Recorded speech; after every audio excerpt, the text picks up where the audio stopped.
Aita for refusing to have contact with my parents or my brother ever again, 4 years into no contact. To start with, 4 years of no contact started when I, 19M, was 15 and removed from the home my parents and older brother share. For years I had been physically and verbally abused, had been neglected and pressured to ignore the physical abuse for my brother's sake, and was treated like the lesser important kid because I didn't have behavioral mental health issues. Growing up with my parents and brother was traumatic, and I'm still working through so much of it.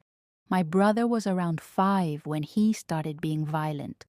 It happened with anyone, but it happened more often with me. I'm 3 years younger and I don't remember the stuff that happened that early, but I figure it was pretty bad for my parents to worry, notice. Instead of doing everything to protect me, their focus was on helping him. But nothing helped. Play therapy, talk therapy, behavioral therapy, and all kinds of therapies were tried. My parents were told to put him in boxing to help him get out some of that aggression, and it didn't do shit as far as I can see. I had so much stuff happen to me that I can remember though. Lots of physical violence was present, and my parents' focus was him, always him. They'd cover my bruises and tell me not to say anything to anyone. One time I told my grandparents, and my parents punished me and yelled and told me I needed to stop because I could get my brother into serious trouble. They made me feel so bad about it, and when CPS were called, my parents did everything to make sure I covered for my brother. I didn't confide in my grandparents after that either, and they were pushed out of our lives. My brother's issues in school were bad too, but I guess he wasn't bad enough for CPS to keep getting called.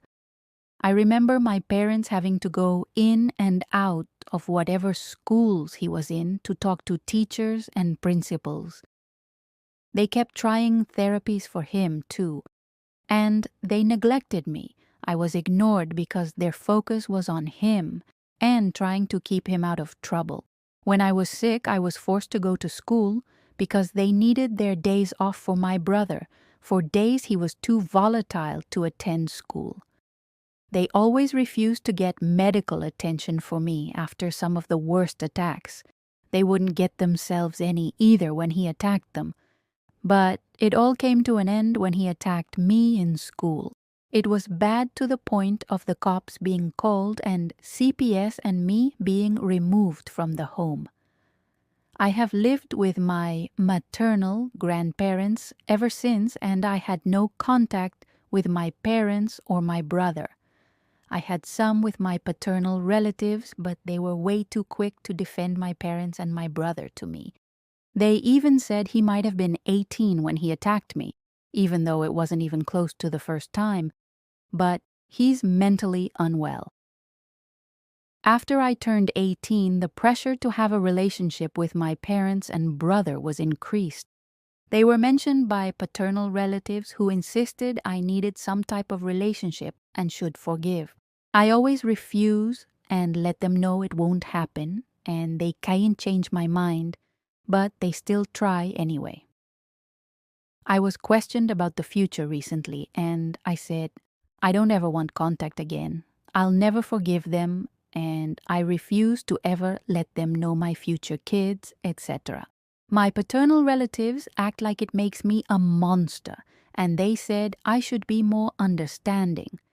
They tell me my brother's doing better, but from what they have said, it's because he's so heavily medicated that he can't function, and if he ever reduced or stopped taking his meds, and he has twice, then he goes back to the same violent person. I was even harsher about my parents' failings to me, and those relatives said I need to understand the position my parents were in. IDK. If it's me, but it feels like I'm supposed to be happy and all right with the years of abuse because they were more worried about my brother than me.